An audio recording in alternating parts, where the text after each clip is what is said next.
So we want to welcome everyone to the final session of the Neighborhood Ambassador Citizens Academy. We want to first start off by thanking everyone for your participation, your engagement throughout the program.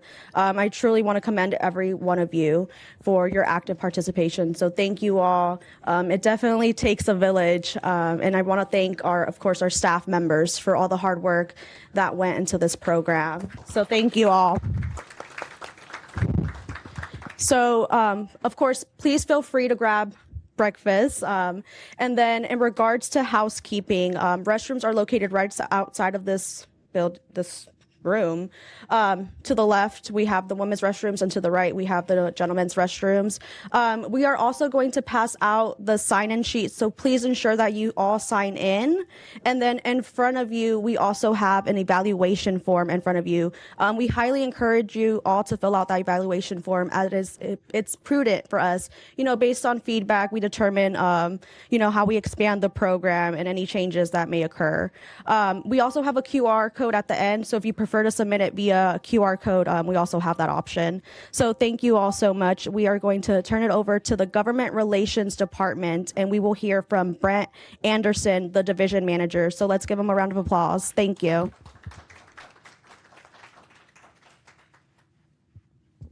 Good morning, everyone. They told me I could walk around with this, so I'm taking the opportunity for sure. How's everyone doing? Let's get some energy going. I have a newborn, so I was driving a car at 4:30 this morning, getting him to go to sleep. So you guys got to keep me up and moving, okay? All right. So Government Relations Department. To start, when you think of Government Relations Department, you're probably only thinking about one thing: government relations. Talking to legislators, talking to DC, talking to the state, etc. We do much more in the Government Relations Department than just that. Government Relations in Manatee County is a new department. It's a new department in a unique way. It's not something that just came out of nowhere. It's not something that we just created to spend more money. None of that. I want you to eliminate new department out of your mind almost, because all 45 positions within the Government Relations Department actually came from other locations. So they weren't created, they weren't new, they weren't made out of nowhere that we needed more money for. They were current positions that were just siloed in all these different areas around Manatee County's government, and we consolidated them to one united force.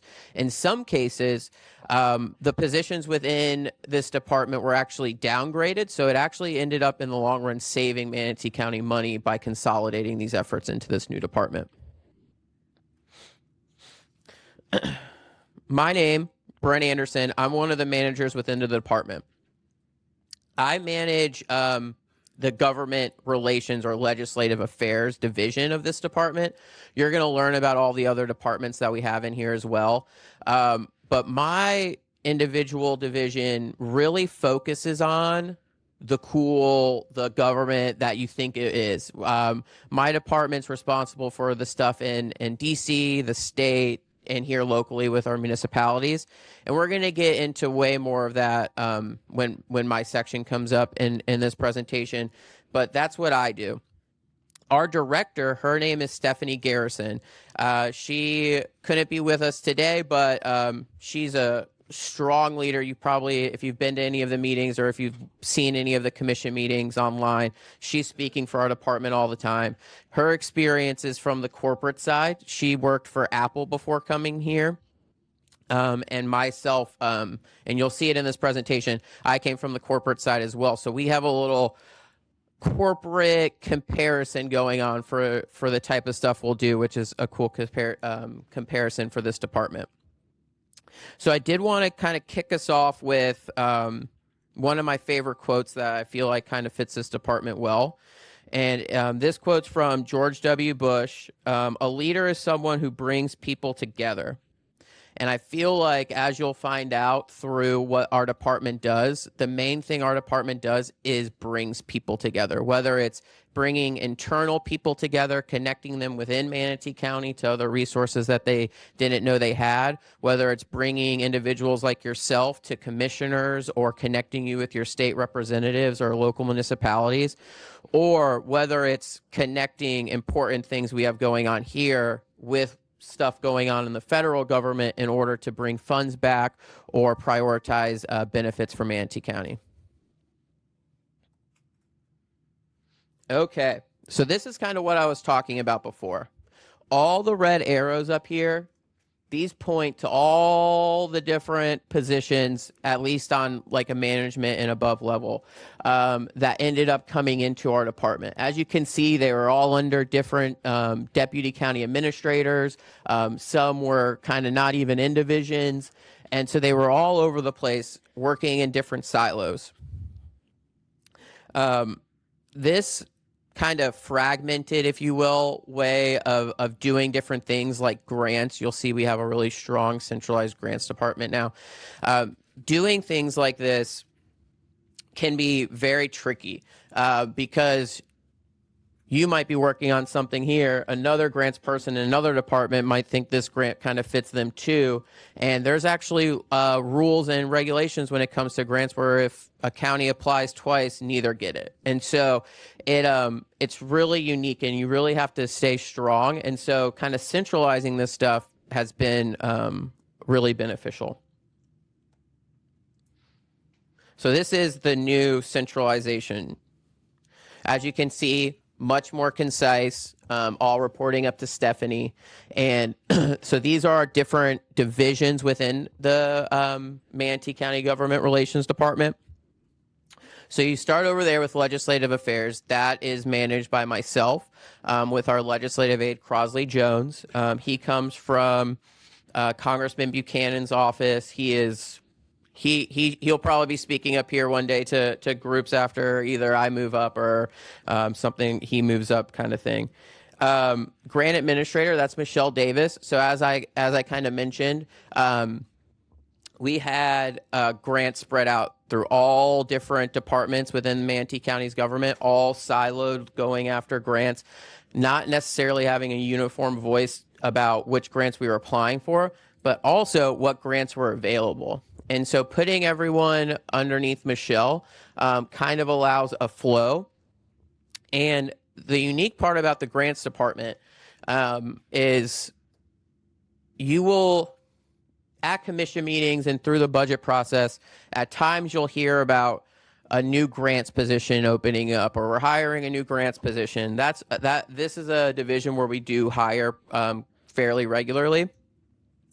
Not all of those positions are actually new positions that the county pays for. A lot of these grants from the federal and state government actually pay for a staff person to be designated to those grants. And so at times when you hear a new grants person's being hired, it doesn't mean it's costing more taxpayer dollars. It means the federal grant requires someone to be on there and making sure we're meeting progress and communicating with them. This is one change we have. Amy is actually the economic development manager now. Amy's been here and worked in economic development for a while, and Bill Costanzo moved on, so Amy hopped into that role and has done great so far. She officially takes over the manager role starting Monday, so she's very excited. We're excited to have her moving up. Records and information. So Lacey is in charge of this division. Lacey has a very unique division. So inside of her division, if someone requests information from the county, does a public records request, etc., that goes through Lacey's department. If someone has a problem and calls 311, that goes through Lacey's department. Speaking of 311, who knows about 311 in here? I was going to say, as ambassadors, neighborhood ambassadors, I expect everyone here to know about 311. That goes through her department. If you see a tweet or a Facebook post or an Instagram post, that came from Lacey's department. And so she does all external outreach to the citizens and community members within Manatee County. She also intakes all the information from the citizens and community of Manatee County. And then she also stores and populates the records for Manatee County. So that is a very busy department. And again, a very unique department where divisions across Manatee County all had different comms people, all had different 311 people. Consolidating that into one group allows you to streamline it, have one strategic leader in Lacey. Our business service manager, Rob Burke, I don't know if you all are familiar with the GIS program. I know some of you all are, but he kind of manages and assists in the GIS program. And then he also is working on something very cool here in the county. We're actually in the process of creating a strategic plan, a vision for the county, if you will. And he's heading that up out of our department. And so that again kind of goes back to all of our departments eventually working for one goal set out by the Board of County Commissioners. And that's something that Rob's working on. We have Lee Washington doing veterans project management. He's really focused on one huge project, a project that you'll hear about in the funding requests we're asking for from the state and federal government. But it's called our Veterans Hub here in Manatee County. This is going to be a really cool project. It's going to be kind of a one-stop shop for our veterans. So how many veterans are in here, by the way? Oh, awesome. Thank you all for your service. That's amazing. What? So I actually spoke to a group that Jack's involved with earlier. He always brings the jokes. I appreciate the humor. The Veterans Hub is going to be like a one-stop shop. It's going to be a place where veterans can go, and they're not going to be sent to another part of town or another part of the county to get the next service or talk to the next person. They're going to be able to go here, and if they walk into one group and the one group goes, oh, okay, well, we can help you with this, but we can't help you with this part. The goal and the plan is that next part, instead of having to drive somewhere else, they walk out of that door, they walk down the hall, they go into another door, and then they're there. And they're able to get that service all in one shop. There's also going to be a memorial park there. It's off Buckeye Road. It's going to be amazing. The groundbreaking and things like that are coming down the road. You're going to hear much more information about this in the near future. It's a really cool project we're really proud about, and Lee's doing a great job leading that.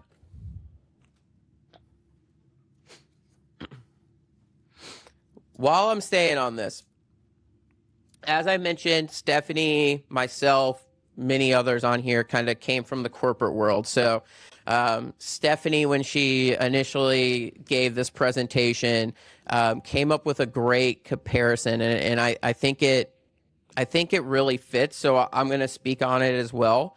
Government Relations Department for the county, that's what you would consider like a sales and marketing department in the corporate world. You have grants under Michelle, who you could consider kind of like our sales team. They're prospecting research for new opportunities. They're writing applications. They're building relationships. And then once they secure these new funds from these new partnerships and relationships, they're seeing it through all the way to the end. They're delivering the results, and they're making sure the funding actually comes to the county. Economic development, now led by Amy. We like to consider that our account management team. They are helping these businesses develop, grow, kind of managing those accounts, if you will. Information outreach, that's our marketing department. That kind of makes sense based on what Lacey does with her team. They create all public-facing messaging. They stay clear, coordinated. and then they keep essential services with 311. Management and process improvement, that's Lee and Rob. Again, I kind of went into detail about what they do, but they're working to enhance and streamline a lot of the stuff we have going on here at the county, and then enhance and grow our Veterans Memorial Project. And then you have legislative affairs, which we kind of look at as our business development wing of the division, if you will. Not what you would normally consider business development, but growing those relationships with the different legislators, whether it's at the federal or the state or our city council members here locally in Manatee County. So this is the opportunity I'm going to take to talk a little bit more about legislative affairs. So legislative affairs, it sounds a little more flashy than it is. We're reaching out. We're really trying to increase these relationships and things like that. But it also is going through the weeds and figuring out how appropriation bills can move through the federal government, what committees we have to get through, working with Representative Vern's office or one of our state delegation members to get it onto the budget, get it through the Senate and the House, and eventually on the governor's desk. And so currently, some projects that we have $10.2 million requested at the federal government right now in appropriations for the 2026 budget. So that kind of gets signed and finalized here in September. And so we have $10.2 million we're asking for. That breakdown includes $3 million for that Veterans Hub project. It includes $3 million for a 51st Street extension. It includes $2.9 million for a Gateway Greenway trail expansion. And so I'm going to talk about this project really quick too. The Greenway Gateway Trails is a cool program we have going on for Manatee County. This project will hopefully, who thinks we have a lot of traffic in downtown Bradenton, Palmetto? Okay, I agree. So this trail actually will hopefully help kind of eliminate some of that. This trail is going to allow people to use e-bikes or electric scooters, or if they so choose, walk or run or ride a pedal bike to their places of work or to the grocery store or things like that through a trail system instead of having to get onto the roads. And so this project is really cool, really important. I'm sure you all met Charlie Huntsinker through your journeys on this ambassador program, or I hope you all got a chance to from Natural Resources. He can talk to you about this project for as long as you're willing to listen. It is extremely cool. And it should help kind of alleviate that traffic, but also help people who maybe can't afford a car or don't have a car but need to get to work, give them the ability to get to work without needing a car. And then the last one, $1.3 million we're asking from the federal government for flood mapping. There is really great technology now that can help with mapping out land and figure out where flood water is going to go, where storm water is going to drain.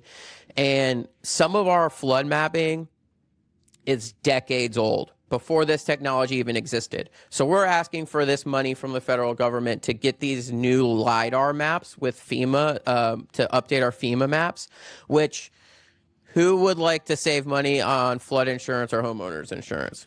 All right, me too. So the hopes of this program is we're able to better understand where stormwater and floodwater is going in Manatee County, and hopefully some of you all will see a decrease in those insurance bills once these maps are completed. And so that's a really cool funding request that hopefully going forward, I mean, knock on wood, we have a good hurricane season, but if God forbid we don't in the future, this should help us figure out and kind of alleviate some of those concerns. Additionally, something that falls under my division is the Doge committee that we're doing here in Manatee County. So back in May, our Board of County Commissioners passed a resolution for us to create a committee of citizens around Manatee County to kind of look at our county and figure out ways we can be more efficient and more cost effective. Those applications closed Friday. At our commission meeting on Tuesday, our Doge committee will be selected. It's going to be 5 members from around the county. All of them have experience in finance, HR, IT, economics, and accounting, and/or accounting. So one of those 5, all 5, combination of them. And we're going to have committee meetings with them once a month for a year, where we provide them information they request. We provide them information that we see is pertinent for them to go through, and really kind of start to figure out if there are any areas where we could save some money in Manatee County. So that committee is open to the public as well, if you all would like to come to a committee meeting about budget and accounting. But that starts at the end of August, and the committee will be selected on Tuesday. All right. Vision. So this is the vision of what our Department of Government Relations does. We are building a stronger Manatee County where strategic grants fund big ideas, clear communication earns trust, economic development drives opportunity, and strong legislative partnerships shape our future. This kind of sums up a lot of what I mentioned before about the different departments and different things like that. And the one thing that I feel like can be summed up in all this vision is that quote that I mentioned at the beginning: connecting people to people and helping people get connected to people. All right, our benefits. So these are some of the benefits that our department provides internally. So legislative affairs, yes, like part of that job is external communication. It's meeting with people outside of Manatee County government. But the other part of that job is informing people within Manatee County's government. The amount of times something comes across our desk or a new bill's passed in DC or the state that will help our grants department, we're able to connect them to. We have local government relations trackers for our county commissioners to stay on top of all the things that are happening in municipalities and other counties around us that we provide them. We monitor campaigns internally to see where tides could be shifting in DC or in Tallahassee. We track, which this is the busiest time, so I have cards if any of you all want my card to communicate with me later, but I will say the one time that I might be slow to respond is during session, and that's because there's a gajillion bills in Tallahassee that we're tracking and we're reading through. But I will get back to you no matter what. But give me at least like 24, 48 hours when session's going on. That's a really busy time. But we're tracking all of those bills, making sure that our department heads around the county know when a law changes that could affect them, or know where a fee's about to go up, or know you can't do this anymore, or these tourism dollars that you used to use, they have to be used this way now. We're staying on top of that so that they can prepare and know what's coming down the road. Strategic plan, I mentioned when I talked about Rob, that's going to eventually be a plan for the whole county. We're working across departments to kind of figure that out, lay out goals, figure out the funding needed to accomplish those goals, and make sure that internally we are all striving and moving in the same direction. Grant centralization, we hit on this, but I want to hit on it one more time quickly. Having grants under one person, knowing what we're going for at all times, knowing about new grant opportunities, and being able to know who on her staff is the best to apply for that grant is so important. I'm not kidding you. I knew very little about grants. The amount that the federal government cares about how well a story is written in that grant application can't be minimized. And so knowing who can tell the story for that particular project best is a strong ability that Michelle has. Veteran Affairs Liaison, that's Lee Washington, working on the Veterans Hub. Economic development, I'm going to highlight one really cool project that Amy's working on in economic development.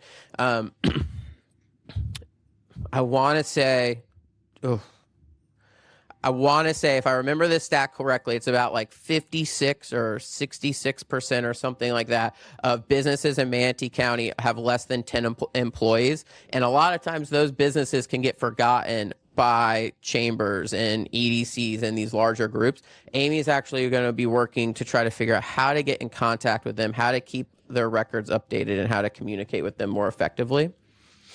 And then centralized communication. We talked about that with Lacey, and how Lacey controls all incoming communication, outgoing communication, and a lot of internal communication. With that being said, I know this is your guys' last class, so I didn't want to take too much of your time, but I'm happy to stay as long as you want to answer as many questions. Jack knows I can stand up here all day answering questions. Yep. So Manatee County has a Bradenton area economic development corporation, and we have the chamber.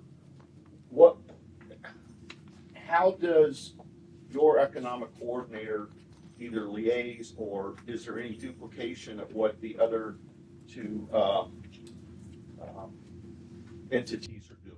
Yeah, a great question. So Amy works directly with them. So a lot of like the larger companies, your Tropicanas, your Mosaics, things like that. Amy's working directly with the chambers or the EDCs or the Business Alliance in Lakewood Ranch to facilitate information going in and out of the county to them. But also when new benefits or advantages come to those larger groups, she passes it out that way through them.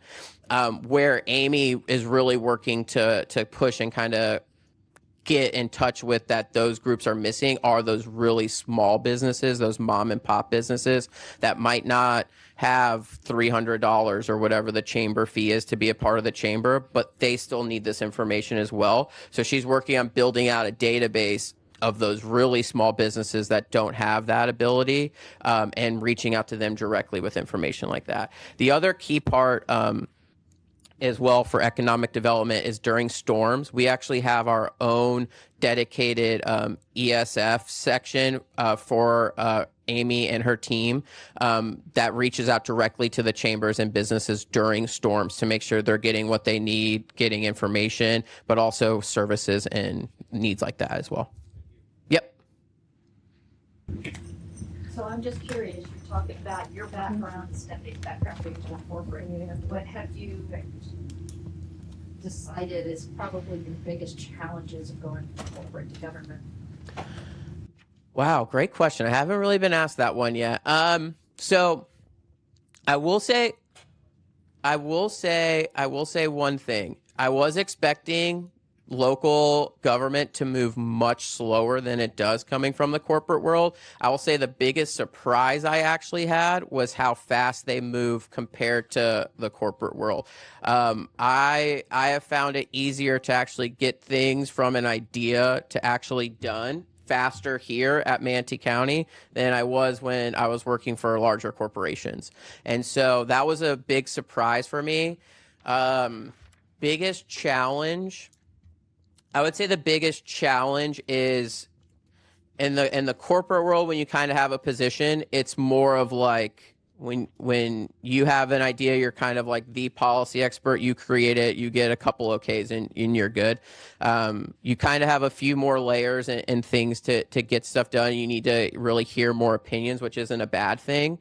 But the speed at which people are able to get you those opinions makes it outweighs it, and it makes it so much more effective. So I was happily surprised when I made that change.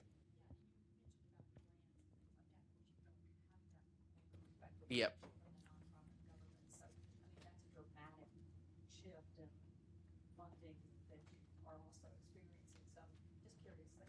Yeah, absolutely. The grants, I every time I go meet with Michelle, I learn something new about grants. No matter how much I feel like I've learned already, she's teaching me something new every time. Great question. Thank you. Hi, my name is Jane, and this group knows I usually have a lot of questions. I'm here for them. Okay. So let me just start with some basics. So what does the abbreviation RIM mean? Oh, records information management. Okay. And then can you, okay, so this is like a hot topic. So I am sure it was no surprise to you yesterday that they announced that they were doing a Doge review here in Manatee County. Correct. Right? Yep. Okay. Because you already had your Doge team in place, and we've learned that you're doing some stuff. So how's the community know that it's not like that was a surprise? Yes, and so Commissioner Feltz, myself, and a commissioner aide, Ed Bailey, we were in attendance for that. We're very excited that we already kind of started the ball. Now the governor's coming here because we have this information. We know how effective and efficient we are as the county, and so we welcome this opportunity to kind of show the stuff we're already doing. I wish they would have waited like 4 days so our committee would have already been in place so they could have been a part of it. But the committee will be a part of it. I believe they're coming down sometime in August, so the committee will already be in place, so they'll be able to work directly with the CFO and governor's office as well. But we're very much looking forward to it. And like you mentioned, the cool part is we already started it. So we've already been looking into this stuff. We've already been sending them information, and we're a little excited to show off. Just an interesting fact for the group.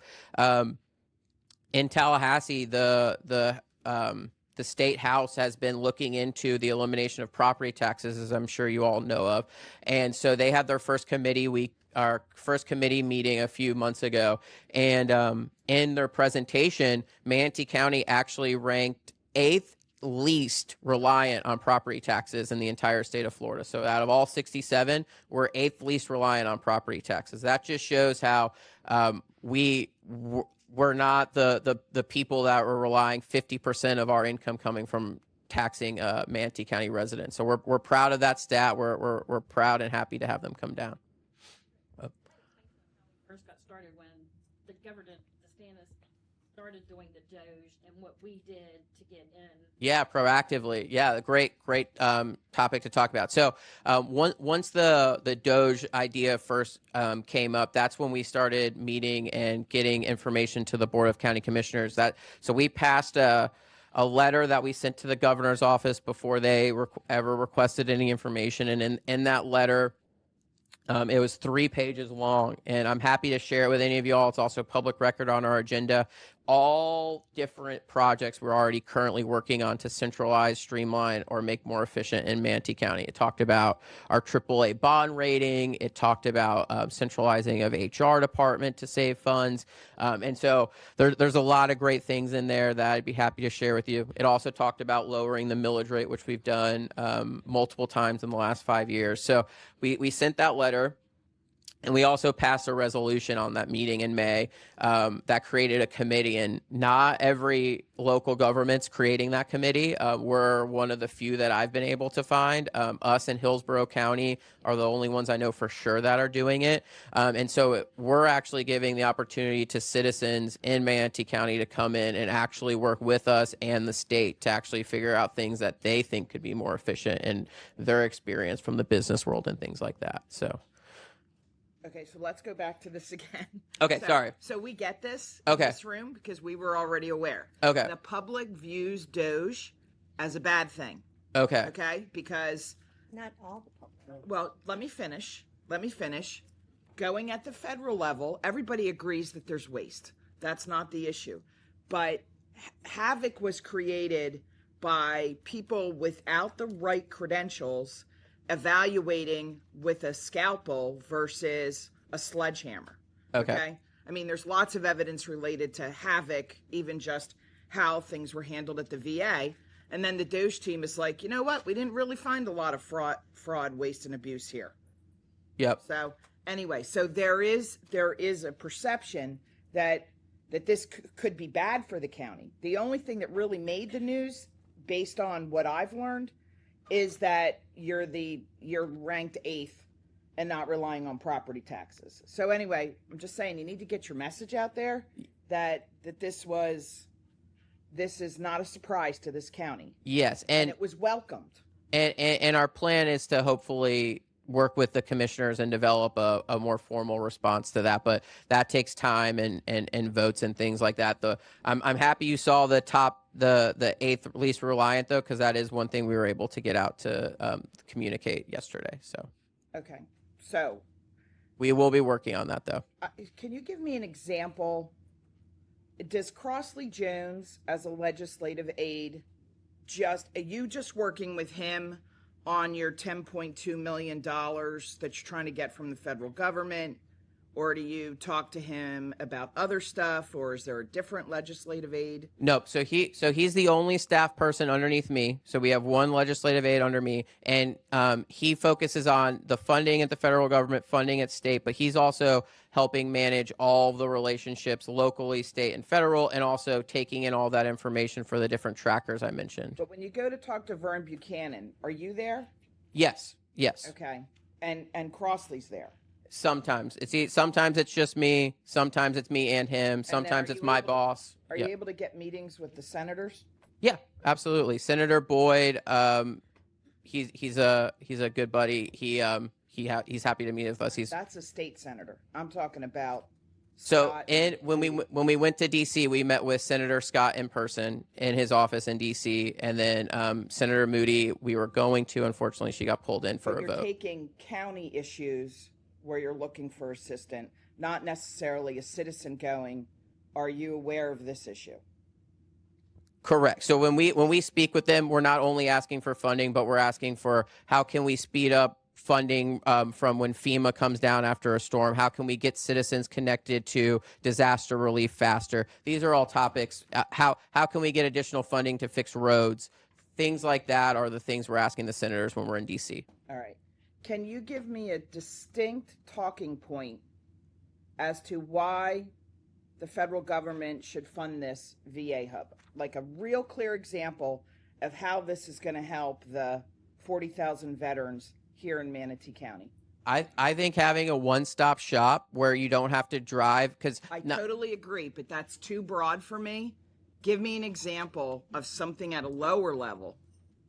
A lower level. That would say I should encourage my representatives to vote for this. I think having a place where veterans can go and not all veterans are able to just get in their car and drive for different things. So having one centralized location helps increase their health care, cut down their costs, and benefit their life expectancy and health. What I wish Lee was here, because I'm sure Lee has an even better one for you. He's kind of heading it, but the main purpose is having a one-stop shop for all their services, and then also the Veterans Memorial to honor those we've lost from Manatee County. So I don't disagree that this is a good project, but I don't think you have the detail. So maybe I need to talk to Lee. I don't think he presented to us. It was a different guy that came from. Yeah. So Lee's under us. I'm sure Stephanie would have been able to go into more detail about it. But additionally, that project is moving along in the appropriation request process in DC. So it as if everything keeps going the way it is, we should be able to receive those funds and get them down here for that. Okay. So as a volunteer in that group, I can assure you that your big bubble may not be hitting all the marks. You're absolutely right that it's needed, but I was looking for some discrete examples, and those would come best probably from the veterans. Yeah, and I'm happy to give you my card, and I can connect you with Lee and others. You'll hear from me, mostly related to the other legislative stuff. Sounds good. It's not necessarily a bad thing, but you will. I do follow up. Sounds great. Look forward to it. Thanks, Brent. You just brought up something about FEMA. And what is the county doing to plan for two major concerns with us being in the hurricane season, with the federal cutbacks and weather service and FEMA, shifting FEMA to the states concerns me, because when you're hit with a major hurricane, your systems may be down. You're not going to be able to coordinate if, all the cell towers are gone or something. So how's the county planning for that loss of resources? Yeah, and so we're tracking the FEMA changes very closely. We have our team in DC staying on top of them, Crosley, myself staying on top of them. Currently, we don't see any changes happening for this hurricane season based on everything we're seeing and what the president has said. Any changes to FEMA will happen after this hurricane season. So for this immediate hurricane season, nothing will change. By the next hurricane season, there might be some changes, and we're monitoring them and adding statements and responding to them accordingly to make sure that we're protected in those situations. Those are conversations we have with the state and the federal government all at the same time to make sure that if the federal government does send it to the state's going to be ready for it. If the federal government drops the amount of funding from 100 to 75%, is the state making up the difference? All of those are conversations we're having with them and staying on top of. But for this hurricane season, nothing should change. Yep.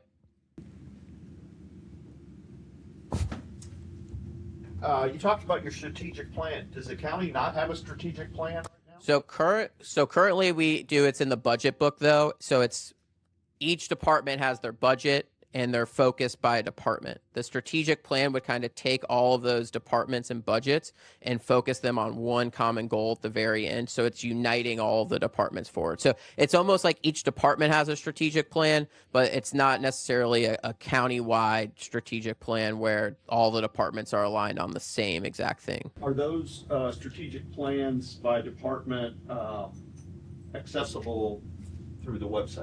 Yes, they're on our budget book. If you go on to our website and Google Manatee County Budget Book, I believe it goes all the way back to 2014 on there.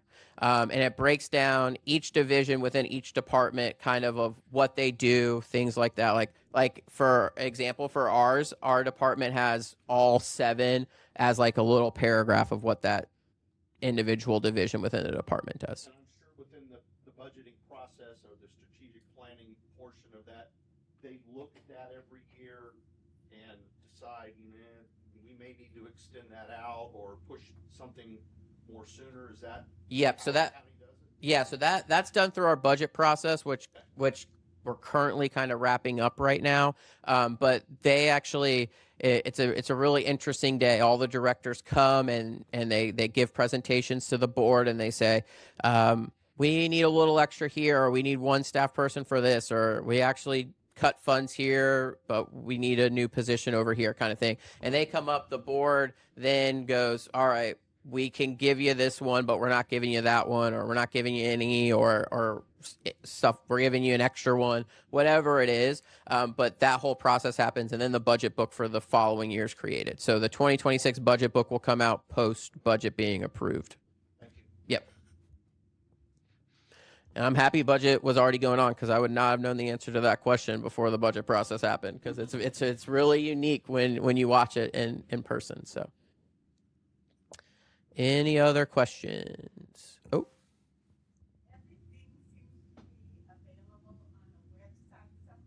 yes, ma'am.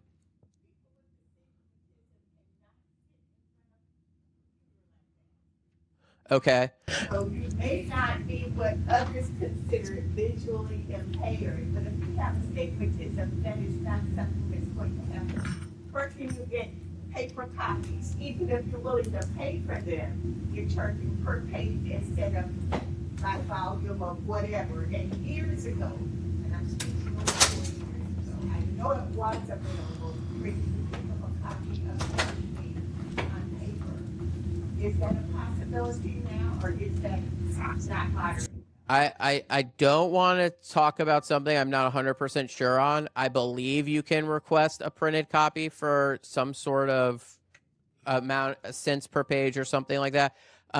After this, I'll give you my card. I'll connect you with Lacey, who handles our records management. She would be able to give you exactly how to request it, all of that kind of information. Unfortunately, I just don't know enough about it to be able to tell you correctly. Yeah, absolutely. Any other questions? Awesome. Well, that's all I got.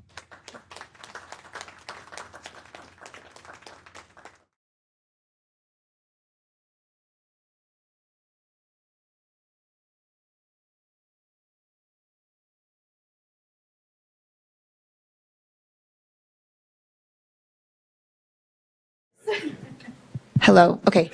Good morning again. I'm Courtney DePaul. I'm Deputy County Administrator. So I wanted to introduce Corey to my right, but before I do that, I wanted to give apologies. Our County Administrator is on leave, Charlie Bishop. He's actually been in Baltimore with Helping Up Mission, that long-term opioid recovery center.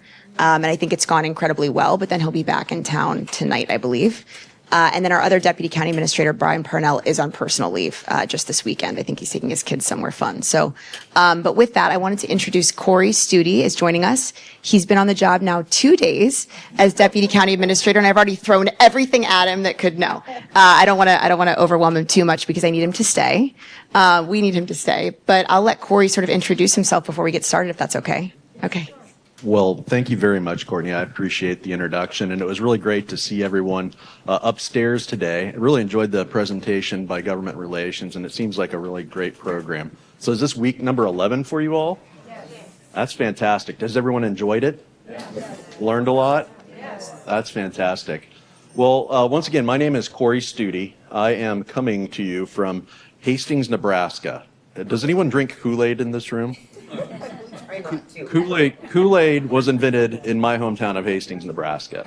So I'm going to give you a little bit of background about myself really quick so you can kind of know where I'm coming from and the way that I'm approaching Manatee County. And I grew up in Hastings. I was actually born in Florida. My dad was in the Air Force, born in Florida, moved to Virginia, lived in Germany, and my parents got divorced when I was in second grade in Germany. But we moved back to where my mom's family was, which was Hastings. And so I grew up there, graduated from Hastings High, and then had the opportunity, because my dad was in the Air Force, he had residency in Florida, had the opportunity to have my pick of any Florida school I wanted to go to. So I came down here, I looked at Gainesville, looked at USF, looked at FSU, ended up going to UCF, and really liked the campus and really liked the community of Orlando and thought it was kind of fun to be in a bigger city. So ended up going to UCF for my undergrad. Got my master's in international relations from Troy University, and then went back to UCF for my PhD in public affairs. The public affairs program at UCF is really a mix of public administration and public policy. So I kind of got a broad overview of government and the way that government works and how to interact with folks out there about government issues. And while I was wrapping up my PhD, I decided to take a position at Polk County Board of County Commissioners, so it's right next door, where my wife was actually from Bartow. So we moved to Bartow, was there for about 3 years as a land development planner, working on land development issues, current planning issues, and really enjoyed that. But while I was also wrapping up my PhD, I decided to go into the military as a Navy reservist, went in as an intelligence officer in the Navy Reserve, and ended up working over at Special Operations Command in Tampa, and then was eventually offered a position in Hawaii, of all places. Really hardship duty, right? And so I was offered a contractor position out in Hawaii and had to talk my poor wife into moving out there, and it was a really difficult decision for both of us, but we ended up enjoying ourselves out in Hawaii. I worked at U.S. Pacific Command, which is now Indo-Pacific Command. And then I also worked at Special Operations Command Pacific, where I ran teams of analysts that were evaluating kind of a mix of intelligence issues. So not only traditional military intelligence, but social sciences as well as geospatial intelligence. So I heard some stuff upstairs about geospatial or GIS stuff. That's kind of my background. So worked out there for a couple of years, and my wife and I started thinking about, what would it be like for us to move closer to our own family as we tried to start our families. So we looked at Florida, looked back at Nebraska, and my wife and I were sitting on the beach and kind of just talking one day, and I said, I think we should maybe just consider moving back to my hometown, Hastings. And she says, well, why are you wanting to move back to Hastings? And I said, well, it's the Honolulu of the plains. And so the only time she had been there was snow, during the winter was snow up to her behind. They'd closed down the interstates and it was really terrible weather. So anyways, we moved to Nebraska in 2012. I immediately got involved, which I'd been involved in Bartow, on the Bartow Planning Commission as well as Bartow Code Enforcement Board way back when in 2007 through 2010. and ended up getting involved in Hastings then on the planning commission, was talked into joining the school board in Hastings, and then was talked into running for mayor, maybe against my better judgment, right? So I ran for mayor of Hastings, about 25,000 people, about 400 employees, a $200 million budget. And won the mayorship there in Hastings in 2016, was reelected in 2020, and decided that I'd like to keep doing what I'm doing, but I'd just like to do this maybe on the administrative side of things, not the elected side. While I was doing that, I was also running my own company focused on geopolitical intelligence using GIS and doing that as well. And recently just was acquired by Pacific Disaster Center, which is headquartered out in Hawaii, another terrible place to, Maui is a terrible place to live, right? But we were looking for opportunities down here to get my wife closer to her family, get closer to my daughter's cousins. We've got one daughter who's 8 years old, and really looking forward to getting on board here with Manatee County, really focusing on how we can become more effective and efficient at running government and dealing with and working with citizens along the way. Citizen input is so important. I think that's what's so great to see with this program here today.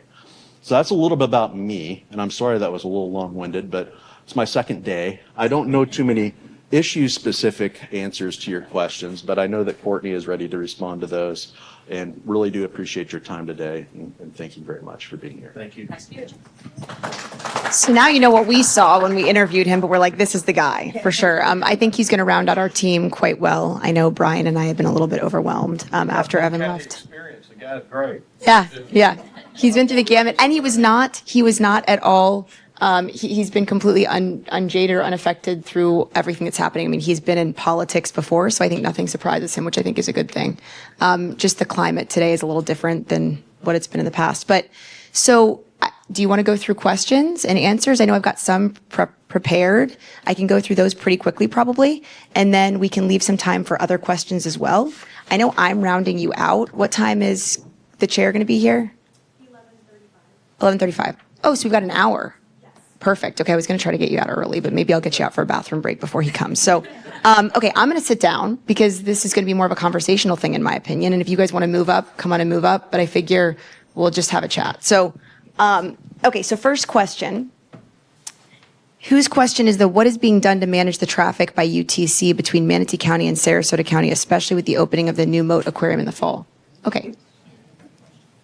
You had that question as well. Okay, so I looked up some cheating. I prepared a little bit in advance, not much, but a little bit. So some of these questions, I will tell you. So I'll start with the department that really would be sort of overseeing this effort, and I'll talk about the flow a little bit. So I'll try to spend about 5 minutes on each question. So this one is a little complicated. So when a development comes in, and you had already a presentation by Development Services, it gets reviewed by our staff in development. Moat Marine did not get reviewed by our staff, because Moat Marine is in Sarasota County. So their planners, they have a very similar process though. Maybe a little bit different, like fees, for example, but the process is very similar. So it goes through their planning staff, but they have to look at what the transportation, the expected cars on the road are going to be generated by that development. So for commercial development, in and out movement is going to be much higher for a commercial development than for a residential development, because perhaps as a residential development, it's 2.5 movements per day, whatever it is. I happen to be actually transportation PE, so I know a little bit more about that. But then for a Moat Marine, it would be much higher than that. So cars constantly going on and off the road. So Sarasota County has to make sure that University Parkway would have the capacity that it needs. And if not, then it would have to get expanded. In this specific instance, though, I believe University is a state road. I think it's managed by FDOT. So I'm going to actually look at my notes. Hold on. I think it is. So, this would be a group effort by Sarasota County, Manatee County, and FDOT in making sure that, for example, the traffic volumes are supported, that we have the right traffic signal timing when this development or when the aquarium is built. I would say one of the blessings of Lakewood Ranch and that entire area is that you had a single developer. And I get this question all the time. Why doesn't Parrish look like Lakewood Ranch? Or why doesn't, this look like that? Every area is unique. But Lakewood Ranch was unique in that you had a single landowner of that entire area. And so they had ultimate control over timing of developments, roadways that went in, they built their own roadways. They actually have their own utilities under Braden River Utilities. And so they managed their own growth. So when you look at why is Moccasin Wallow not developed as quickly as a road in Lakewood Ranch, it's because Lakewood Ranch built their own road prior to the developments because they knew when the developments are going in. I don't know when Sea Air on Moccasin Wallow is going to be built until the applicant applies and they continue to move that development forward. So just thinking through those types of things, like when you think about why didn't the county do this or that, sometimes it's a little bit bigger than just that single question. Did that answer a little bit of? So bottom line is it's the state, it's FDOT's fault. That was the crux of that, but no, FDOT does, I think it is FDOT managed, but regardless, it's an effort between everybody and it's done in the planning phase. And then after that managed by Public Works along with, FDOT. So both Public Works. So I've read that they expect 700,000 visitors a year the first year. 700,000 visitors. I believe that. With the expansion of SRQ and University Parkway being a major thoroughfare to both, it's just kind of disheartening that no one took the initiative from Sarasota County, or it seems like no one has, from Manatee County or the state to address that additional traffic when it's already a very highly trafficked. So this is me talking as a personal resident because I used to live in Lakewood Ranch, and I do recall there was an entrance. Oh, she's looking it up now. It is in Sarasota County. Yeah, I know that. But it's okay. So County Road 610 is managed by Sarasota County and Manatee County. What was the first? Yeah, we handle the physical roadway. Sarasota County manages traffic signals and landscaping. It's important to note that FDOT is involved with the I-75 interchange at University Parkway, as it's a state facility. So day-to-day relies on the counties, but FDOT is the interchange. Everyone's complaining about the interchange. But Sarasota County is adding, thank you so much. Sarasota County is adding, though, an entrance to UT. There's something in Sarasota County, I don't know that much about, I just knew as a resident because I was like, this traffic is horrible. And I actually lived like off of Bourne-side, so it was like I'd always go up University. They have another entrance into Moat on the other side in Sarasota County. There's off of Fruitville. So I think their hope is, I think there was something about the timing of that and needing that entrance into there to help alleviate the congestion once that development opens. And those can be requirements of the development. It should be up the Cattleman. Off of Cattleman, okay. Fruitville to Cattleman goes all the way. Fruitville to the, yes, yep. So, Encourage them to give those that live within a certain radius of university free admission. For the other 700,000. did you hear that? Let me put that on the recording. So one of the residents would like to see if the Moat could offer a discount to any residents that live within a certain distance from the facility, free entry, or a discount of 100%. And one thing to remember with these kinds of developments, a new development coming in or a new opportunity coming in like this is a $700,000 trip, or not $700,000, 700,000 visitor trip count addition is something that kind of, raises an eyebrow. One thing that'll continue to happen is that those trip counts will continue to be monitored. They'll monitor those for not only the signalization, but the potential expansion in the future. So those are things that are going to continue to be evaluated moving forward, and that's done by the counties, and that'll also be done by the state at that interchange. So it's not just a one-time thing where we're just saying, here's what it is right now. It'll continue to be evaluated. If there needs to be signal changes, I'm sure that there will be signal changes in the future. What that looks like will be determined by the data and what the data shows. Yeah, I don't think signal changes are going to help this situation. It's the interchange overall, I agree. Well, it's not so much the interchange, it's the amount of cars. You have both sides of University Parkway with attended retail. I mean, these are prime retail locations, a lot of traffic in and out of there.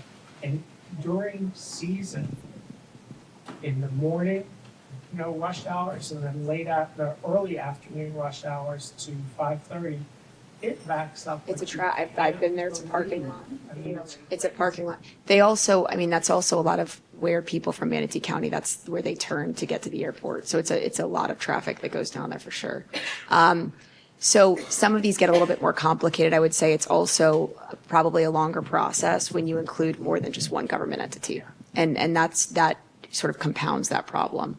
I never said I was going to solve all the problems today, but I will answer the questions.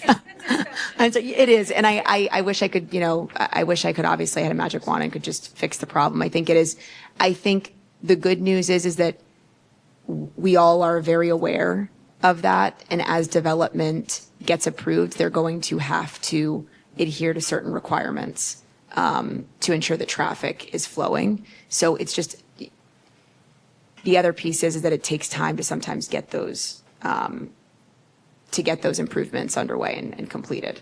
So, yes, ma'am. Is this related to the same question? Yeah, as a follow-up, I mean, because I just find it extraordinary that like one county is taking care of traffic lights and landscaping, and the other one is taking care of the roadway. Is there good coordination? I mean, So ChatGPT is not always 100% right. And I'd like to look at the interlocal because I'm a little bit, because I just remember during hurricane, because I oversee public safety. I don't oversee public works, so I'm not as involved in this. But I do know after Ian, when we had all of that debris in Lakewood Ranch, Milton and Helena wasn't as bad, but Ian, it was very, very bad. We only picked up on the Manatee County side, and I think we picked up sooner. And then Sarasota County picked up on their side. So at that time, we did not have it wasn't Sarasota County handling the landscaping. So I don't know. I'd have to look at the interlocal. We have interlocals that address all of those things. But our public works are constantly communicating with Sarasota County. We've got a great relationship, just like our public safeties are constantly communicating as well. Yes, sir. Since this is a hot topic question and it's a very, everybody's talking about it, when you do your research, can you have them send us what you found out about Sure. University Parkway? I'm going to look at, Because I too believe that, that Manatee Laura. County does handle some of the traffic signalization, but yet it's a county of Sarasota road. It's a county road, but I think it's shared between Manatee and Sarasota through the interlocal. And that's where I'm going to look at Laura to follow up with Public Works on this, Or even and just, she'll compile an answer. even just a link to the interlocal agreement is fine with me. So- Yep. Well, the north side of the road is Manatee and Right. the south side. Correct. So- Right. Have you learned how to submit a public records request? Okay. So, but we will, Laura's going to help get the information. You don't have to submit a Yeah. public record for this. But in the future, also, if you have these questions that I'm not getting today, or questions that were not addressed that Laura's going to answer, you can always submit a public record as well. Those interlocals are all public. We have many interlocals with cities. For code enforcement, we've got tons of interlocals. Question 2, let me look at it here, is about debris. So I can help with this one. After a hurricane, does a special taxing district have the same sorting requirements as the rest of the county? Trailer Estates residents are told that they do not have to sort debris as they have a different service. Whose question was this? I'm guessing it's a resident of Trailer Estates. So my answer is also going to be a little bit gray. So we have sorting requirements. So as part of when there's a storm, we always have somebody that's called we have the debris hauler, and then we have a monitor. It's called a monitor. It's a separate service, separation of church and state. We pay for a monitor, and the monitor makes sure that the the hauler is doing what they need to do. That monitor's sole job is to make sure that we're adhering to all of the FEMA requirements so we can get full reimbursement for any of our debris. So their job is to make sure it's sorted properly via construction debris, which they call C&D, or whether it's landscaping debris. And so that all has to be sorted, and that monitor works at that site where all the landscaping gets brought to, or the debris from the storm, and they make sure that everything is separated properly, that it's hauled properly, and it's managed, weigh everything, whole 9 yards. However, special taxing districts are a little bit different. I don't know this. Trailer Estates may have chosen to contract their own hauler. They have the right to do that. If they did that, that hauler may have different requirements than what FEMA requires our hauler to have. My assumption would be that either Trailer Estates is going through their own reimbursement, which I think they would have to do. They can't go through us for reimbursement if they do their own. And that, again, that hauler may have different requirements than what we follow. I know we had to get special approval from FEMA in order to actually pick up on private roads, because technically in HOA developments, those are private roads. But because we already have agreements with every HOA when they're built, because we collect your trash, we were able to also collect the storm debris. I think trailer estates might be a little bit different. Do we collect all the trash at each individual residence? I'm not sure what the arrangement is. The only difference is trailer estates pays the total bill for trailer estates. Each individual doesn't get a bill. It goes through their separate. Right. But it's the same company picking up. And what happened during the last 2 storms, people started dumping all their debris in the parking lot, and they weren't sorting it. And it was a mess. And that makes it, and I'm going to give a plug. So if you live in an HOA, please, please, please, please, please, there's some developments that did this, and they're always a problem. Do not put your debris in a communal location. It is only reimbursable by FEMA if it is at the curb of your residential home. Okay? And the monitor makes sure that we follow those rules, or else they will say it's not reimbursable. And if your monitor is fighting against you, FEMA will not reimburse it. So it is very, very important that you put it at your curb. Trailer estates is considered, I believe, and I could be wrong, but this is my thought, is that it's a commercial customer. And so commercial businesses have to put all of their debris, they either get it hauled off, but it's really supposed to be hauled off by themselves. So businesses are responsible for their own debris. There are exceptions if you open up, if FEMA, for example, opens up other levels of funding, like category C to a category D. I'm getting these wrong, but I wish I had Jody here from public safety. She would tell you, she knows it off the top of her head. But if you open up, as the damage gets worse and the assessments come in, they open up new levels of funding. And so they open up new source, like, more service that you can be provided that would be reimbursable. And so a lot of that is dictated in that way. But unfortunately, I do think that that's handled privately through trailer estates. Yeah, that's what they didn't want to have us distribute the sorting that we distribute all of the county for how we have to sort the debris. They didn't want that done. My best recommendation is to have the hauler out prior to storm season and have a lesson to all the residents and paperwork that goes out that says, this is what you need to do as a resident in trailer estates, because that's what we've done now with HOAs. We get out now constantly to the HOAs that you are not to stockpile your debris at a communal location. It will not get picked up. That becomes once you put it at your HOA, your little amenity center, it now becomes commercial. You have to deal with it yourself. So now your HOA, it would have been covered at your home, and now it's not. So I would just say communication is the key with that. And I would urge your HOA to make sure that they're communicating with residents how to do that. They don't, trailer estates, because it's a special district, doesn't have an HOA. Oh, but they've got the board, right. Communication is key. Right, thank you. I have a question leading though before I do that. When you're in an HOA where after a storm you recommend, or it's recommended that debris be put in your house, there can be so much that and we have to wait several months for it to be picked up. If it's on the street, it blocks everything. And it's going to kill all your grass underneath, and I get it. And that is just the nature of what.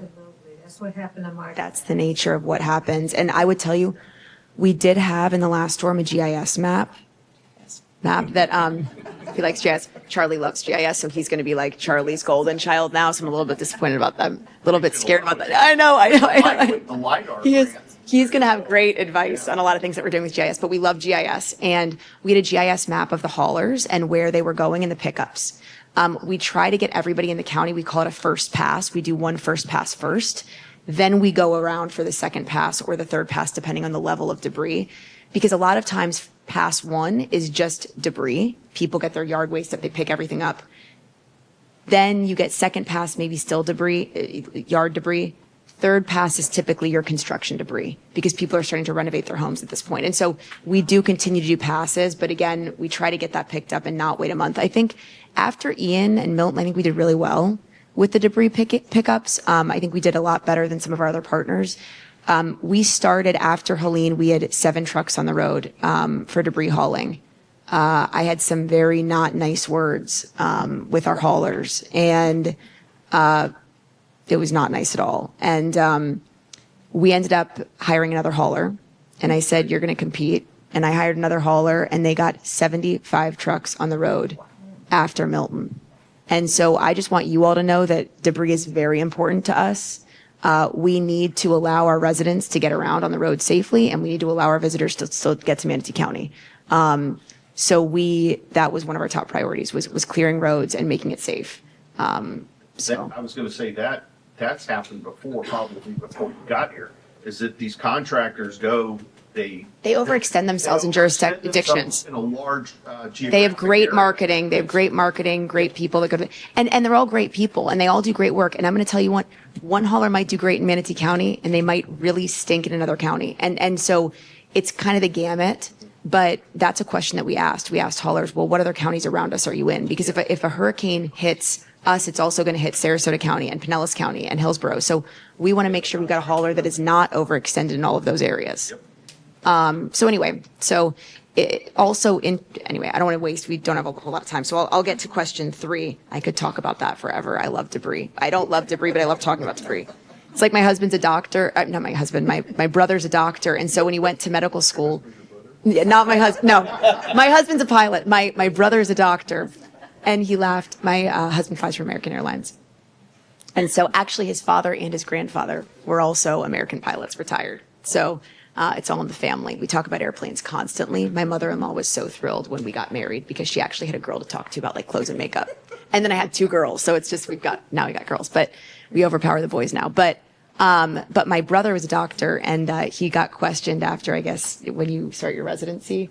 And it was about cancer, and he goes, God, I love talking about cancer. And it's like, no, I didn't mean, I don't love cancer. I love, so it was kind of one of those little faux pas, yeah. So I don't love debris, but I love talking about it. So question 3, I'd like to know the county's strategy for combating the limitations the state imposed regarding limiting impact fees and wetland protections. Also, I'm concerned about limits on the Florida Forever funds to purchase environmentally sensitive land being restricted by the state and how Manatee County will respond. So that's a great question. This is a long question, but it's a perfect question for me. The environmental, that was your question. Okay, thank you. So you obviously know a lot about what's going on at the legislative level, and we've got Brent in the back. So a couple things. One is, obviously, you all know that our board is committed to responsible growth, and I say responsible and sustainable growth. We've been obviously growing at an exponential rate, and many would argue that it was not sustainable, and I think staff would agree with that. Our board is committed to making sure that our infrastructure supports the growth, and you've seen that in the recent public hearings. That being said, so wetlands. So we have there's a few bills that have been passed. Senate Bill 250. I think it was 180. So 180 is the most recent one, and it was about hurricanes that have hit certain areas.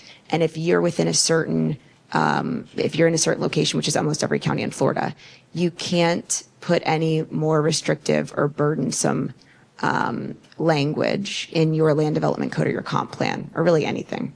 So there are some arguments. There's a couple things that are going on right now. One is we tried to put back in place the wetland buffer. So the last board, they voted to not get rid of the wetland buffer, but to defer all of the review on wetlands to the state. The state was already does it, so it's almost a redundant, in the old board's mind, a redundant layer. So we, yes, had a 50-foot buffer that was required. The state has a little bit less, 25 or 15, 30 in some areas, but the state would just review it, and our staff wouldn't review it anymore. That's what was voted on. So this board wanted us to put the wetland buffer 50 feet back in place, basically just repeal everything that was done 2 years ago. When that happened, we got a lot of letters from the state saying that it was not in compliance with Senate Bill 180. And so the wetland buffers are going back before the board in August, the land use meeting. My assumption is that the board is going to say, we're going to proceed anyway. And then at that point, the chair is giving me a thumbs up in the back. I didn't even know you walked in. So I don't know what's going to happen technically, but I do think they'd probably support it. And so at that point, then it's between the county and the state.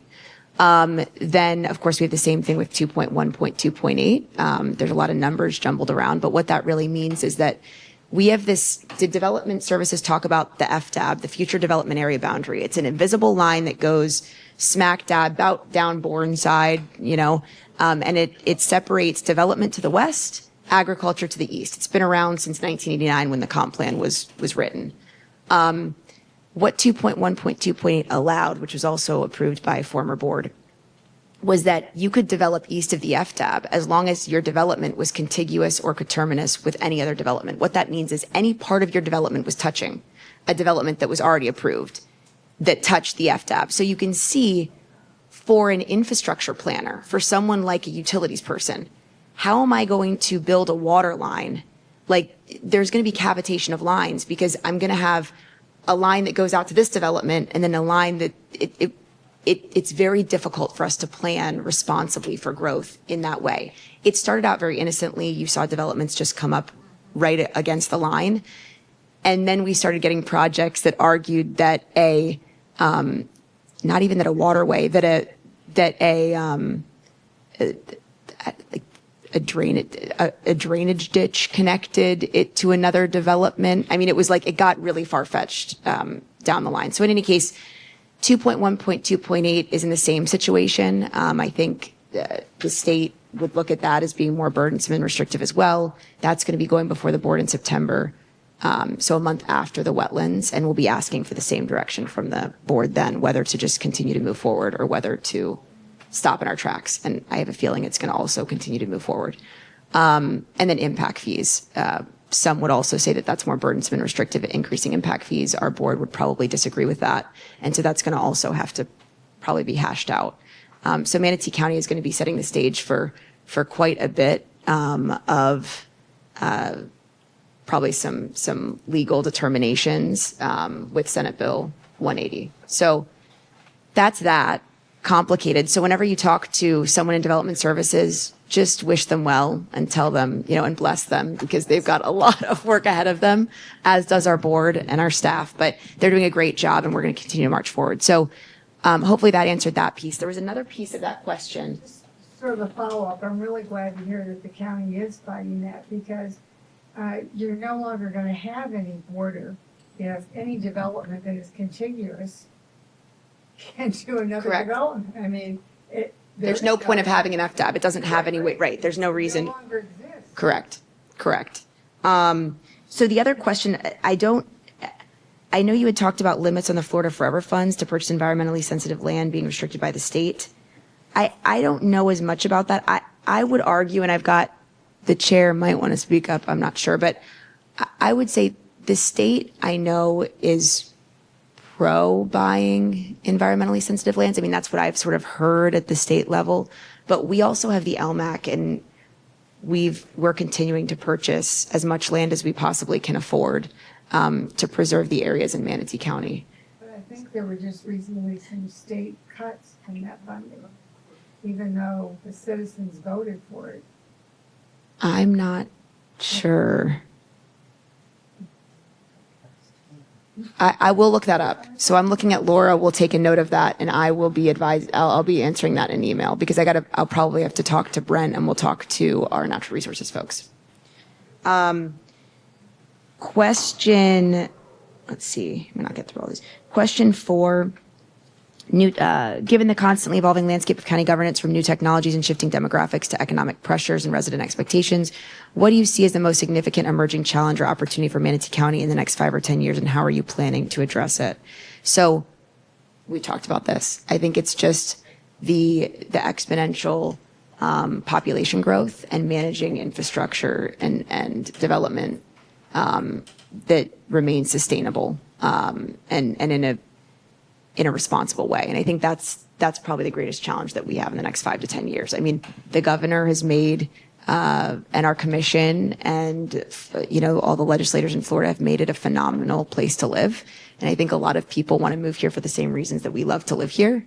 And we're going to, I don't want to say we have to accommodate it, but we have to figure out how to do it in the most responsible way possible to accommodate the growth in the best way that we can. And that's it. And so, I think that I think there's a lot of factors that would play into that. Did you want to add something to that? Yeah. As a planner? Well, and as a professor, I'm sorry, I'm a professor too, but really one of the biggest issues that you're going to find, that's why this group is so great here, having so many ambassadors to the community, is really making sure that the information that gets out there is correct information, right?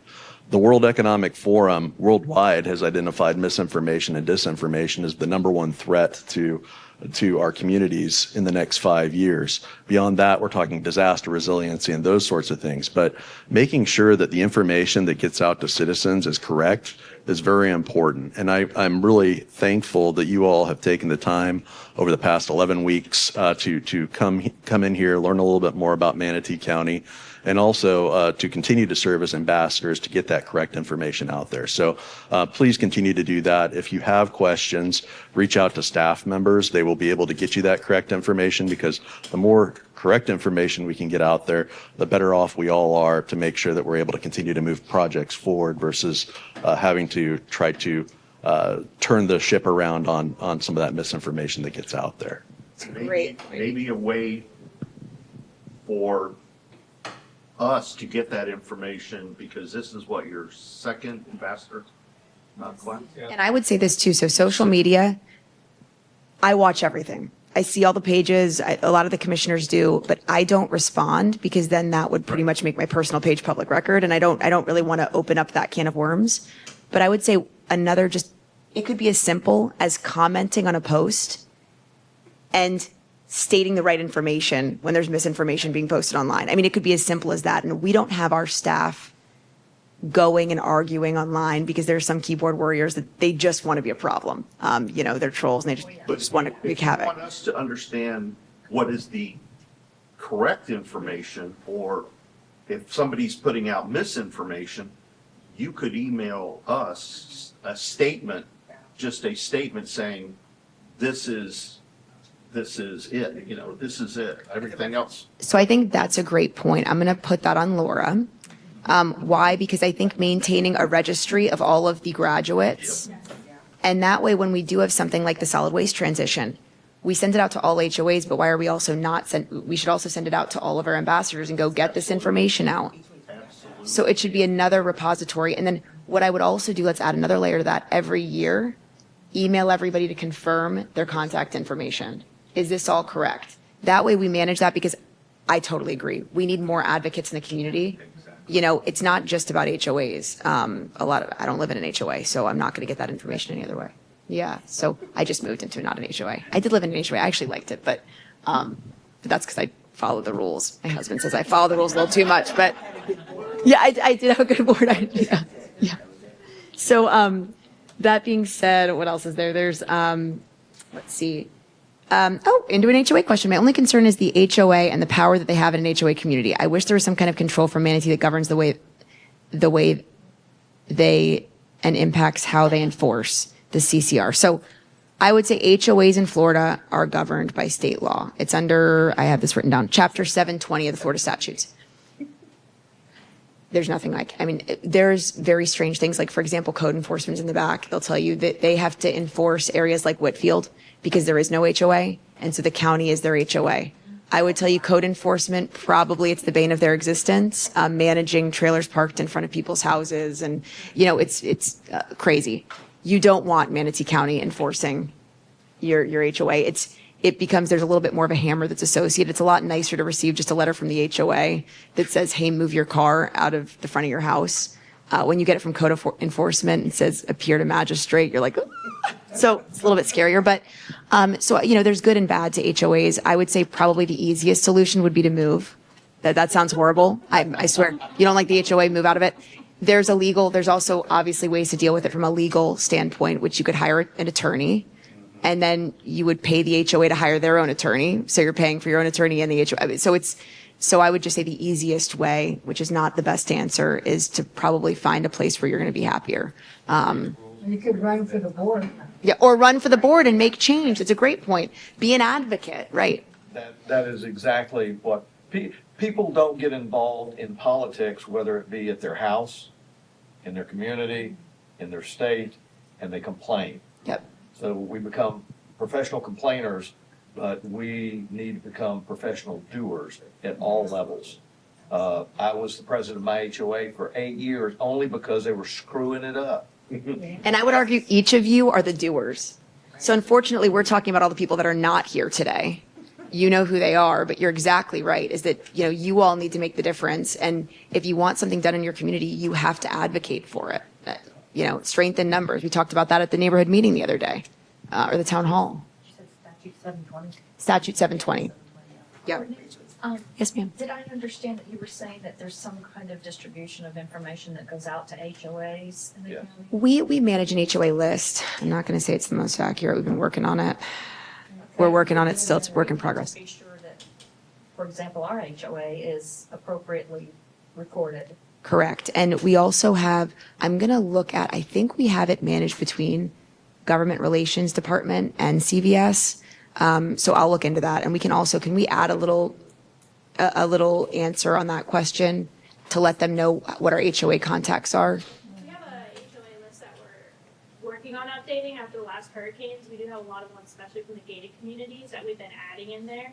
But unfortunately, I'm sure you guys understand, living in neighborhoods, there's a lot of turnover. There's a lot of turnover. Yeah, so for us, it's really just trying to go through that and do the initial update, and then from there, it's going to be keeping those updated. So it's really a partnership with the neighborhoods. So you know me, so you got us covered. We got you. But I think we should do the same thing, have multiple people in each HOA that are listed, and then we send it out every year, go and confirm your information. Your board, your blah, blah, blah. Yep, and it's just natural. 6, it says, is there a way for an HOA to be dissolved? Has it happened in Manatee County or Florida? What steps need to be taken? I'm not going to go into that one. I'm going to be it's the statute 720 and we don't have a lot of oversight, unfortunately. So I'm going to skip over that one in the interest of time, if that's okay. Is that, whose question was that? Are you okay with that? Okay. Would the county consider making mulch locations available to homeowners, specifically locations to pick up mulch trees and organic material for resident use? So we have a really cool thing. So when we pick up your yard waste, much of it we bring to our landfill, which have you ever taken a trip to the landfill? Oh, it is a beautiful, it doesn't even smell. You didn't smell it. It's amazing. I was like, Tara complains there's always birds. I'm sorry, there's birds, but it's beautifully managed. Those technicians are phenomenal. And so anyone that ever says our landfill is terrible, I'm like, you haven't been out there clearly, because our landfill is beautiful. Wait till you take a trip out there. And it's going to be under you. So, it's under me temporarily, but it'll be under you. So it's beautiful, and it's so funny. It's like, God, our trash facility is so beautiful, but it is. So we actually process our yard waste and our organic material through a mulcher, and we actually use that as cover at our landfill to keep the smell down. So that's what actually makes you not be able to smell it. They probably showed you kind of that mulcher, the big thing. So, but we do also have mulch available to the public on a first come, first served basis. I don't have it's at the landfill. I don't know the details on that, so I'm also going to look back at the staff and Laura to get the details on how residents could pick up mulch at the landfill. We can reach out to the utilities. That's what if you don't, yep. Another thing that's really interesting that I found out because I took a trip, did you guys go to the jail? Another amazing, we have these like gems, and you're like, you go to the jail and you're like, oh God, this is gonna be terrible. And then you're like, they take care of chickens? Sell plants. And they sell, that's what I was going to mention next. So people want mulch. You can buy plants at the jail for like $1, and they grow these plants. So just a very bizarre place, but our community is so special. And like, I get excited talking about it because it's such a special place. And they do have Sheriff's Citizens Academy as well, coming up next March. Yes. So okay, so they have a Sheriff's Citizens Academy that's coming up next month, but what a cool place. The sheriff is doing phenomenal things. So anyway, and we're a huge partner with the sheriff and a lot of things like Fresh Start Manatee that you probably heard about and some other initiatives. They sell poinsettias during Christmas too. Yes, they do. Poinsettias during Christmas. Okay. This is the last question. We've got about 5 minutes. So I'm going to go through this one. This is an important one. I wish I could navigate you through it. I don't have a computer in front of me, but I'll try to walk you through. So where on the mymanatee.org website and someone said manatee.gov. So it's mymanatee.org website can one access the new developments being built in the county and specifically the businesses going into those developments. So we've got something amazing that my staff does. So yes, JS. And Charlie is like, I mean, huge on GS, goes to a conference every year, comes back, all the staff that go drink the Kool-Aid. And it's a great Kool-Aid to drink. I used Kool-Aid also. Did you like that? Good job. Yeah, absolutely.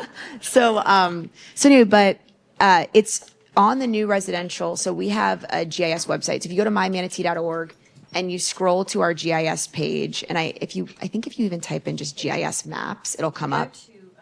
On the top, we have our tabs, departments, whatever. If you go to community, it's in the first line under GIS mapping. Okay. It's important that when you go to that and that takes you to the page, you click down, there's a link. You have to click the link. The one you want to go to is GIS Interactive Map. Correct. GIS interactive map. So it's under community. You scroll down to GIS maps and it's called the GIS interactive map. You're going to click on that and Commissioner Feltz shows at every town hall. If you ever go to one of her town halls, she will show you interactively how to do this. You click on the interactive maps. You're going to pick the development one, the land development one. There's across the top bar. Utilities. There's all kinds of different maps. And there's the photo gallery, and you click over and you go to the one that looks like little sheets of paper. It's called layers. And So yeah, once you're in land development, you click on that map. Then it'll pull up a map. Anything that's not shown in the map, like you can't see satellite imagery, means that it's outside of Manatee County. It only shows you the imagery for Manatee County. So you'll see like, it actually shows you maybe a little bit outside, maybe half a mile outside, but pretty much just Manatee County. Then on the right side, you're going to see a few different emblems and you're going to pick the 3 sheets of paper that are stacked, and that's a layers. And so the layers menu is going to drop down and you can click on different layers that you want. One of the layers is the future development area boundary. If you want to see that, where it is in the county. I like to click that one because then you can click on the development maps and see all the projects that are east of the FDAB. But you can click on the future development area boundary. You can click on one that's development projects. And if you click on development projects, all of the active development projects that have an application in will be red.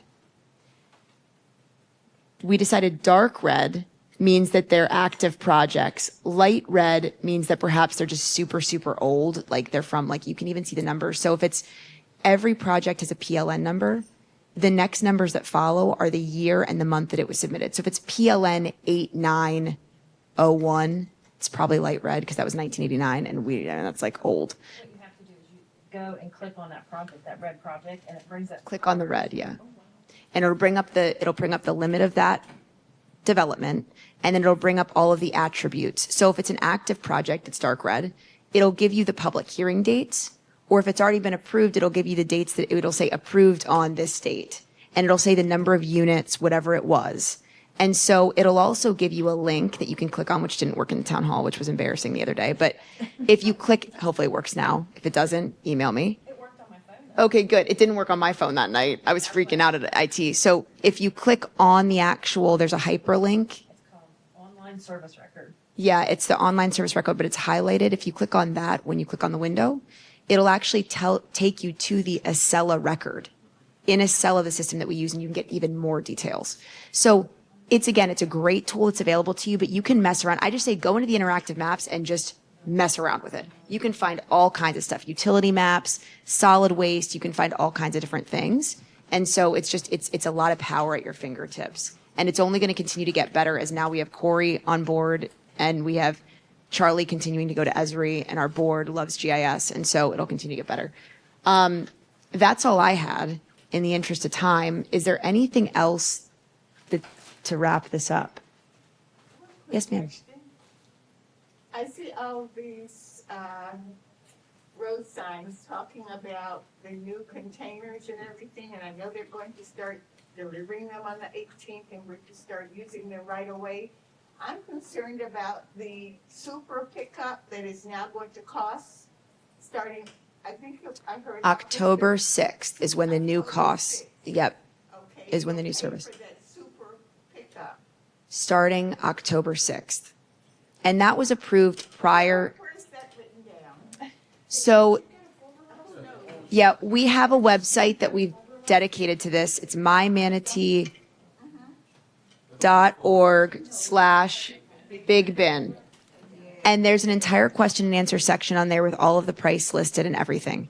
This was approved prior to this even last election, during that during that 2-year transition of extending our haulers. So we got we got this service for an extra 2 years. But starting October 6th is when all the big changes take effect. You can start using your new bin immediately. I urge you to do so you kind of get used to it. But you're still getting your trash picked up twice a week until October 6th. That's when the once a week pickup starts. Also, what's great about this new bin is that, number one, it's huge. It's bigger than your recycling bin, slightly, but it takes up about the same footprint. It's just a little wider and taller. So it's an interesting, like people say, oh, it's not going to fit in my garage. I'm like, they do kind of fit in your garage. And I have that service in Palmetto. You get both of those. I just moved into the county, but I was in Palmetto. And in the city, you have both those bins, and it's really negligible, the amount of space they take up.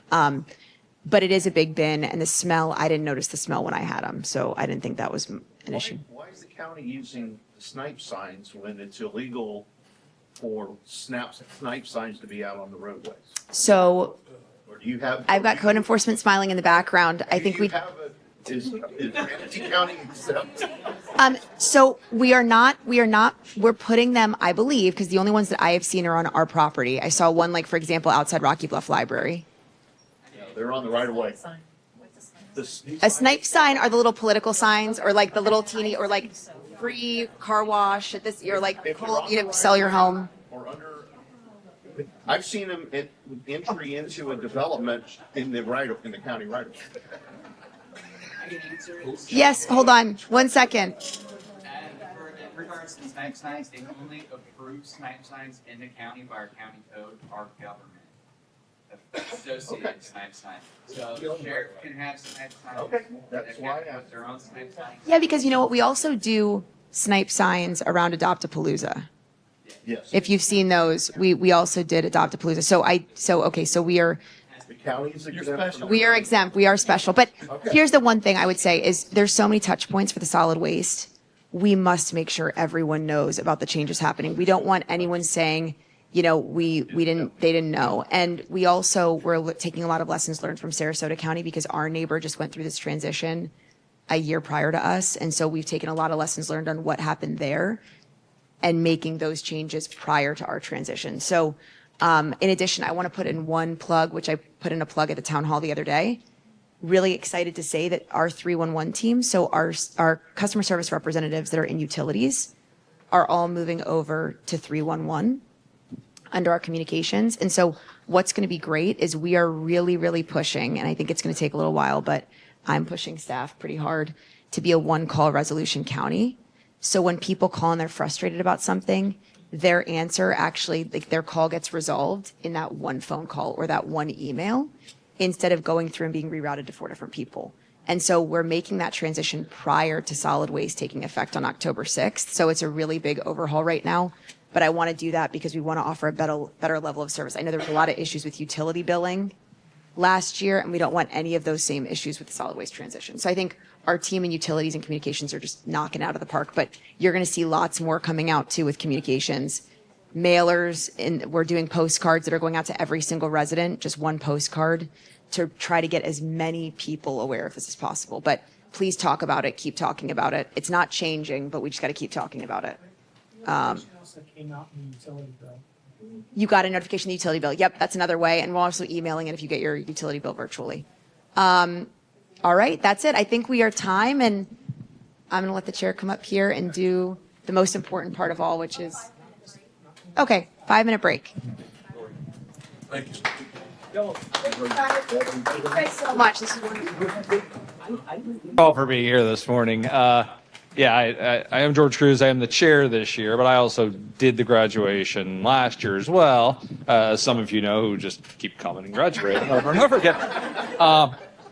This was a program that was important to me when we first started discussing it a couple of years ago, because we started realizing that there were people in this community that really wanted to be involved with their government, but they didn't understand how to be involved with their government. They didn't understand the nuances of government to understand where their voice can come in, where their assistance come in, where their expertise can come in.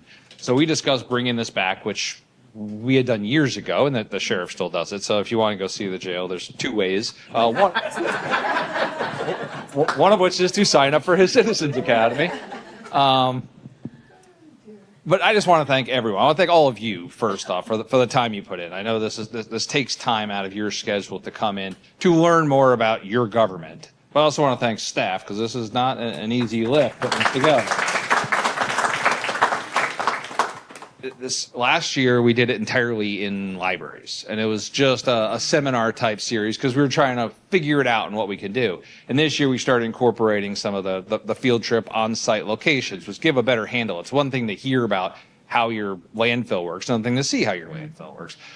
So that was a great opportunity, and hopefully we continue to build on this. So as you graduate today, please reach out to me, reach out to our staff, reach out to whomever in the county, and tell us what did we do right, what could we improve upon. I believe you all got surveys that because we listened last year, and that's how we got to this new expanded state. But the reason we do this again is to educate you, and this isn't the end of the road. Hopefully, for all of you, the intent of this is we need you. We need the public more than we need ourselves. We need ambassadors, but we also need people on our advisory boards. We need people talking to their neighbors. People understand how government truly works, to be a voice out in the community and to come in and speak at our meetings and to put in applications to be on library advisory boards and affordable housing advisory boards and planning commissions and use the knowledge you've gained here and the connections you've gained here to help us make your community better. And that's really, at the end of the day, what the intent of this program is all about, is to create an army of informed citizens who can best govern themselves better than we ever could, because at the end of the day, there's 450,000 citizens and only 7 of us sitting up here. You all know what you need better than we know, but it takes some level of knowledge of your government to be able to speak to us so we can act in your best interest. So I just ask you, as we graduate today and you get your certificate, and after 11 weeks? Yes, 11. After 11 weeks and you walk out the door, that this isn't the last time you walk out this door. That you feel welcome to come here as much as you want, to reach out to me personally, reach out to the other board members, reach out to staff, and make your voice heard, because your voice carries weight now. Your voice is a voice of somebody who is speaking from a position of knowledge now. And so we want to hear from you. So again, we'll do the graduation, but I just personally want to thank each and every one of you for your time, because we couldn't do our job properly without people like yourselves willing to put in the time and the effort to help us help you. So thank you all very much. Thank you. Okay, so before we actually start, I would ask kindly if everyone walks up through this pathway, and then you will meet Jessica to receive a gift and then reconvene through the back. So we are ready to start. So thank you all once again. We will start with Laura Atkin. Yes. I think we have enough camera people. Thanks. So thank you. Okay. Thank you, Jim. 3, 2, 1.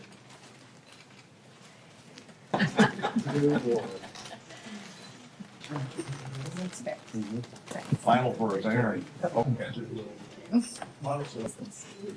We have it's a comfortable room. Because I used to try to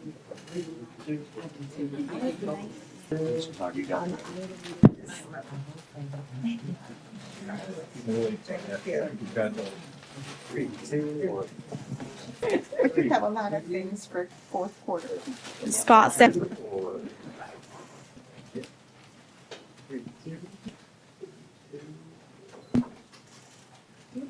And apologies, Brenda. Yeah. 3, 2, 1. So once again, we want to sincerely thank each and every one of you. It has been a pleasure being a facilitator of the program. And truly, it is a group effort. It really took a village. The entire county as a whole came together to put this program together. So truly, I want to thank each and every one of you for your participation and engagement throughout the program.